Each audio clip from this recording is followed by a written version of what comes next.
Alright, so we're replacing a wheel stud on a 98 Lincoln Mark 8. That's the broken one right there. So first thing you gotta do, take the tire off. Okay, I got an impact. Next thing you're gonna have to do, take the caliper off. That's gonna be two 15mm bolts on the back here. Let me just turn the light on for you. So there's one there, and I already took one out there. Take those out, you're going to slide this caliper and the pads off, and then take the rotor off.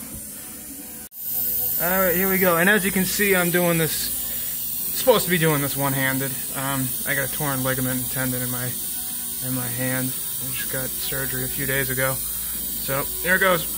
This is the next caliper bolt, or bracket bolt, I should say. And that should do it. Now what you're going to do, just slide this sucker off, and you're going to get some rope, bungee cord, something like that to just secure the caliper to the upper control arm up here. That'll just make sure that there's no tension on this brake line here. You don't want that. Alright, so you see I got the caliper tied up here. I pulled the rotor off. Now, if you're dealing with a lot of rust, fortunately my vehicle really doesn't have any. You might have to tap the caliper off with some sort of hammer. And then the rotor itself, you might have to bang on the edges of the rotor here to kind of get it off, you know, shake loose that rust and corrosion. Because a lot of times, you know, it'll be seized right onto the hub.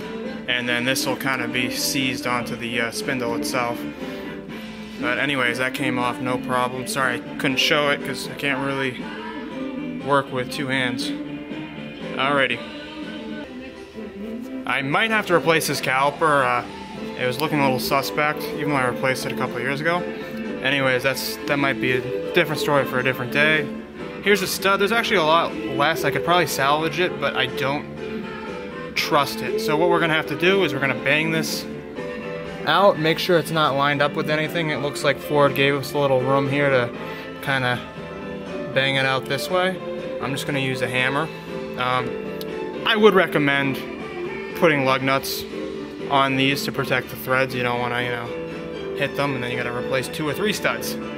So anyways, I'm gonna give it a whack, and it's gonna come right out the back here. So here we go.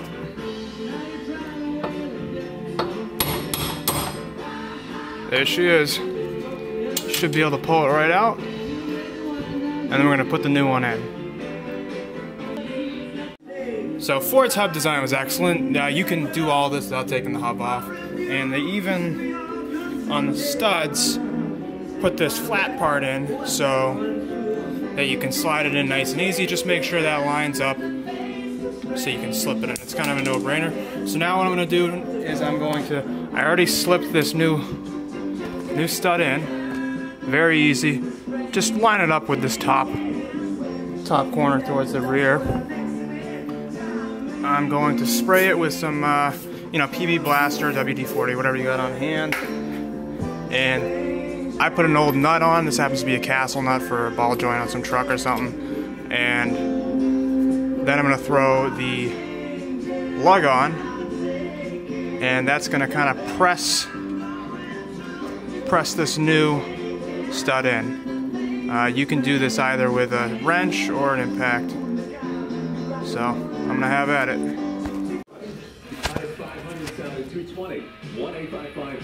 So here it is, getting pressed in.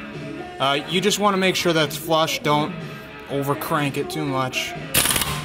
You can also stick a breaker bar or something in between these studs and just wedge it between your foot or something so that this doesn't spin on you. But this is the, see how it's just going in, and that's it. We're done. And you're just going to back that off and reinstall the brake components and the wheel. Oh.